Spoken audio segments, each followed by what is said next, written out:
Welcome to Sweeter Than Honey. Today's daily devotion is from Psalm 9. There is a comment that needs to be made regarding Psalm 9 and Psalm 10 because there is the possibility that originally they may have been actually set together. In fact, in the Latin Vulgate and in the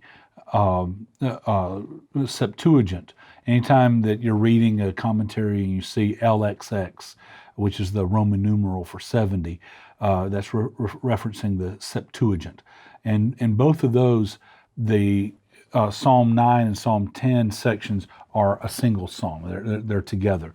And so there's definitely a relationship with them.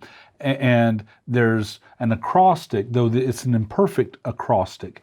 With each stanza, there is a letter of the Hebrew alphabet. And it goes from through 9 and 10. And so keep that in mind, that there is this close relationship with 9 and 10, although they do have different, it is understandable why they would be separated into two different psalms. But let's go into our understanding of chapter 9, of Psalm 9. In Psalm 9, there are two major sections. The first section, verses 1 through 12, gives us the idea of adoration of God. I will give thanks to the Lord with my whole heart. I will recount all your wonderful deeds. I will be glad and exalt you. I will sing praise to your name, O Most High. When my enemies turn back, they stumble and perish before your presence. For you have maintained my just cause. You have sat on the throne giving righteous judgment. You have rebuked the nations. And if you underline, I would underline that phrase. You rebuked the nations, because you're going to see the nations come up a few more times in this psalm. You have rebuked the nations. You have made the wicked perish. You have blotted out their name forever and ever. The enemy came to an end in everlasting ruins. Their cities are rooted out. The very memory of them has perished. But the Lord sits enthroned forever. Notice the dignity and the foreverness, the eternality of it. But the Lord sits enthroned forever. He has established his throne for justice.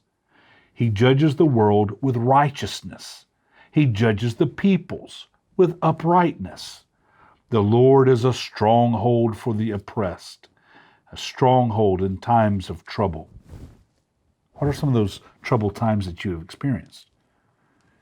Do you understand the Lord to be a stronghold in the midst of those very difficult times? And those who know your name put their trust in you. For you, O Lord, have not forsaken those who seek you. For praises to the Lord, sing praises to the Lord, again, who sits enthroned in Zion. You see verse 11 and verse 7 both have that enthronement language. Who sits enthroned in Zion. Tell among the peoples his deeds. For he who avenges blood is mindful of them. He does not forget the cry of the afflicted.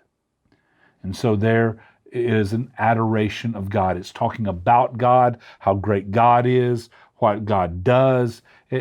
He's not addressing God. He's talking about God, telling others about God. And then the tone and the direction shifts in verse 13, because the addressee shifts, and he's now talking to God. And rather than being adoration of God, it is an appeal to God. Verse 13, be gracious to me, O Lord. See my affliction from those who hate me. O you who lift me up from the gates of death, that I may recount all your praises, that the gates of the daughter of Zion, in the gates of the daughter of Zion, I may rejoice in your salvation. Here again, remember I mentioned the nations. The nations have sunk in the pity that they made. And the net they hid, their own foot has been caught. And then there's that reciprocal value, that idea that the wicked are caught in the traps that they have set up. Verse 16, the Lord has made himself known. He has executed judgment. The wicked are snared in the work of their own hands. The wicked shall return to Sheol, all the nations that forget God. For the needy shall not always be forgotten, and the hope of the poor shall not perish forever. Arise, O Lord, let not man prevail. Let the nations be judged before you. Put them in fear, O Lord. Let the nations know that they are but men. The idea, the nations have this exalted view of themselves. You saw it again in Psalm 2, where the nations consider themselves possible competitors with God, that they're in his league. And the simple truth is they're not. And it is God's grace that would cause the nations to know that they are but men.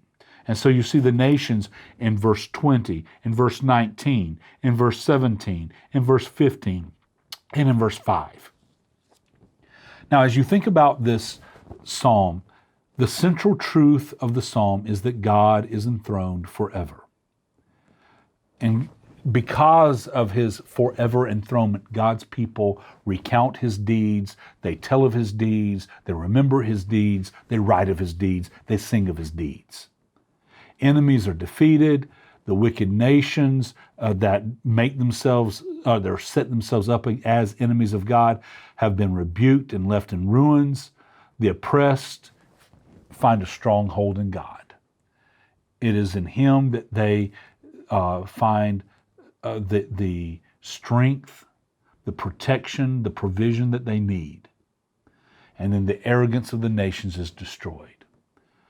Again, returning to that first idea, the central truth here is that God is enthroned forever. What's going on in your life? Whatever is going on, God sits on his throne.